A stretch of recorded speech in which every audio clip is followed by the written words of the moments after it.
इति की किचन में बन रही है मशरूम ग्रेवी, जो कि चावल के साथ बहुत ही अच्छा लगता है। फ्रेंड्स, आप लोग भी एक बार ट्राई कीजिए। तो चलिए देखते हैं। ये रही मशरूम जो मैं काट कर रखी हूँ। एक बाल में पानी उबाल ली, 1 चम्मच वाइट विनीगर डाल दी और मशरूम को इस तरह से काट कर डाल दी। 10 मिनट उबलने के बाद इसे निकालिए और एक बाउल में ले लीजिए। मशरूम में बहुत पोषक तत्व है, हार्ट के पेशेंट के लिए बहुत ही अच्छा है। अब इसमें थोड़ी सी हल्दी डाल दीजिए और डायबिटीज़ पेशेंट के लिए भी ये बहुत ही अच्छा है। थोड़ी सी नमक डाल दीजिए और इसे अच्छी तरह से मसलिए। जब मसलिएगा तब इससे पानी छोड़ देगा, क्योंकि नमक है। पानी सबको निचोड़ कर पंखे के नीचे रख दीजिए, थोड़ी सी ड्राई होने के लिए। इसके आगे हर सब्जी फेल है, इस तरह से बनाइए।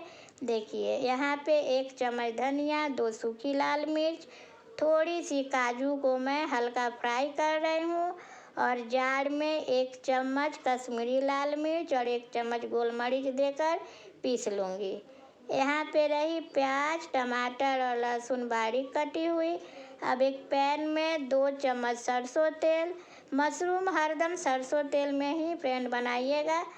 अब 1 चम्मच जीरा जब अच्छी तरह से चटकने लगे, थोड़ी सी ब्राउन हो जाए, तब इसमें डाल दीजिए लहसुन भी जब हल्की ब्राउन हो जाए, तब इसमें डालिए 1 प्याज को बारीक काट कर, जो मैं डाल रही हूँ।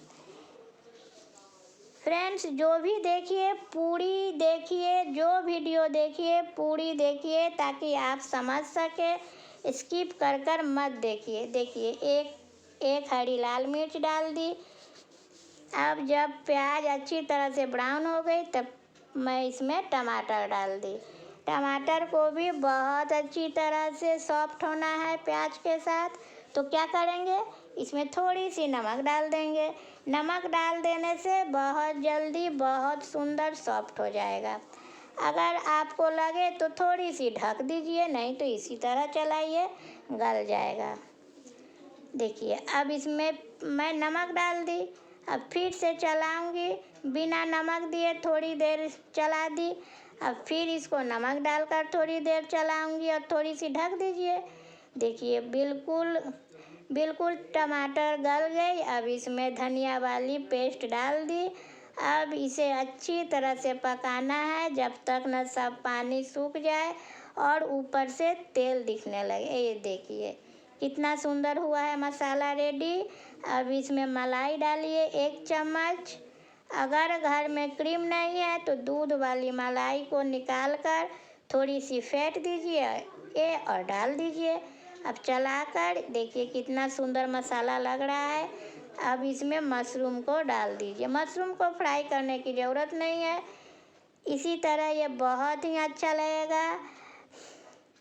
फिश, चिकन सब फेल, इसके आगे एक बार इस तरह से बना कर देखिए और इति को लिख कर बताइए कैसा लगा मेरा रेसिपी।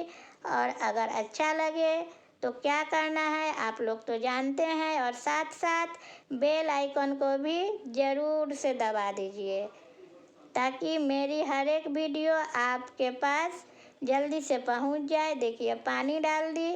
अब इसे 10 मिनट के लिए पकाना है, ताकि और सॉफ्ट हो जाए मशरूम और थोड़ी सी ग्रेवी गाढ़ा हो जाए।